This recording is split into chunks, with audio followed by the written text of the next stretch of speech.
Secondary is not exactly as rich of a position for the Buccaneers as receiver is. Joel, are you on a level 1 to 10? How concerned are you about the injuries bleeding into the season for the Bucs secondary? I probably would go 8 because you think and see as you have some weaker, unestablished guys in your defense, in your secondary. Some of the other guys have to overcompensate for stuff like that, and that's where you see those kind of players get injured more because you can double team some of your more veteran guys. So the concern is definitely higher. I'd probably go 8. I agree. I'd be around a 7 or 8, I would say. I just worry about the depth. Christian Eisen is about the most valuable depth piece you can have just with his versatility. And then J.J. Roberts was another. Again, J.J. Roberts at the safety position was going to be, probably going to make the team and be an important, backup for the Buccaneers because of how thin they are at safety. I mean, you think about, you have Antoine Winfield and you have Tyke Smith.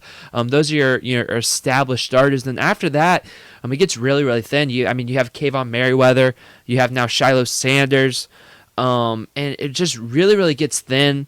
Christian Eisen's a guy who also played some safety last year, who was also going to be an option at backup safety. Now he is hurt. So the depth is definitely going to get tested. Cornerback, we were definitely very excited to have the depth behind a Jamel Dean with a guy like Benjamin Morrison and Jacob Perez and Christian Eisen and guys like that. And Bryce Hall and, guys like Morrison and Eisen and Bryce Hall have all been banged up, so the depth has really been tested for the Buccaneers. Bryce Hall, I think, was back at practice. Benjamin Morrison has still not practiced in a couple weeks with that hamstring injury, and the depth is just concerning me.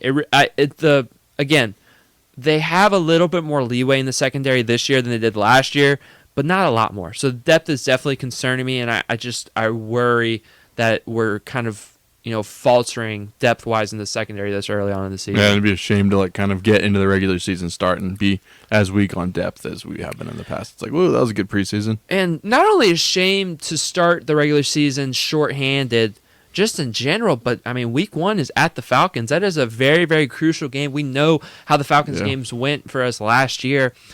And yeah, it's an important game to start off. The Bucs have been pretty good in season openers, but yeah, you don't want to start off weak in that game.